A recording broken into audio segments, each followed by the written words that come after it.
काल आणि आज सकाळी मी घटनाबाह्य मुख्यमंत्र्यांना चॅलेंज दिलेलं की जे काही त्यांनी गेल्या 2 वर्षात गुजरातकडे पाठवलेलं आहे, मग स्वतःचे 40 गद्दार आमदार असतील, त्याच्यानंतर स्वतःचे घेऊन पळाले होते, ते स्वतःचे नव्हतेच ते कधी, मग वेदांता फॉक्सकॉन असेल, आता टेस्लाचा ऐकू येते, सगळं जे काही त्यांनी गुजरातले नेलं, प्रायश्चित्त म्हणून महाराष्ट्रासाठी, मुंबईसाठी MTHL तरी हा टोल फ्री ठेवावा. आपण पाहताय की आज जे टोल लावला गेला आहे, 250 रुपयाचा मला वाटतं टोल लावला गेला आहे, साधारण 10 ते 12 रुपये पर किलोमीटर हा टोल मुंबईकरांना भरायला लागणार आहे, महाराष्ट्राच्या वासियांना भरायला लागणार आहे. दुःख ह्याच गोष्टीचं आहे की जेव्हा बुलेट ट्रेनचा विषय येतो तेव्हा तो भूखंड मोफत दिला जातो, फ्री ऑफ कॉस्ट दिला जातो, कारण गुजरातला चाललाय.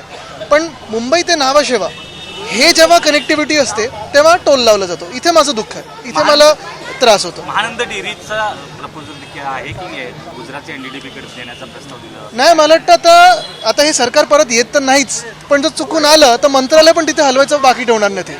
सर, नुसतं महानंदाचं नाही तर त्याची जी जमीन आहे ती देखील त्या अंतराने दुसऱ्या राज्यात किंवा बिल्डरांच्या हातात जाऊ शकते. मला सांगा ना, आता राहिलं तरी काय ठेवलंय?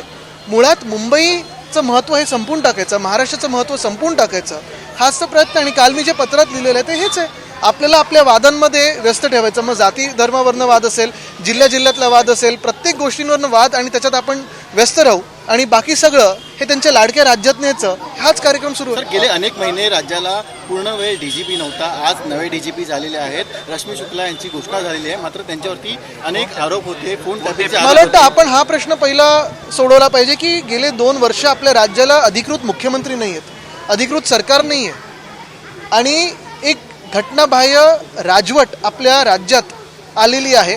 आणि जगात आपण सांगत असतो की आपण जगातली सर्वोत्तम आणि सर्वात मोठी लोकशाही आहोत. खरोखर आपल्या देशात आणि आपल्या राज्यात लोकशाही राहिली आहे का, हा विचार करणं गरजेचं आहे. सत्तार यांनी काल वादग्रस्त वक्तव्य केलेलं आहे, पहिल्यांदा केलंय, शिवीगाळ देखील केली. काल शिवीगाळ त्यांनी तिकडच्या स्थानिक लोकांना केली, त्याच्या आधी महिलांना केली, महिला खासदारांना केली. म्हणजे महिला खासदार म्हणून, खासदार हा विषय बाजूला ठेवा, नेत्या बाजूला ठेवा, महिला तर होतेच, पण ते टीव्हीवर केलेलं आहे. टीव्हीवर हे सगळं दाखवल्यानंतर मंत्रिमंडळात बसू शकतात, ह्याच्यापेक्षा निर्लज्ज सरकार आपल्या राज्यात अजून कुठचंही मी पाहिलं नव्हतं. राहुल गांधींचा भारत जोडो यात्रा पुन्हा चालू होते, महाराष्ट्रात सुद्धा ते येणार आहेत, कसं?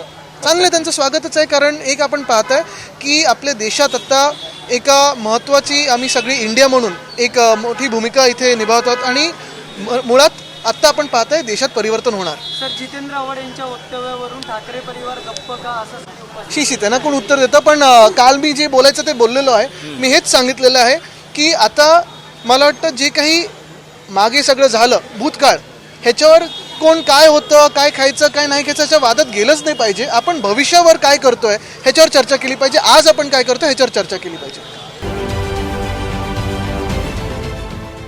देश विदेशातील प्रत्येक घडामोडींचे लाईव्ह अपडेट मिळवण्यासाठी आता साम टीव्हीच्या सर्व सोशल मीडिया प्लॅटफॉर्मला लाईक, फॉलो आणि सबस्क्राईब करा.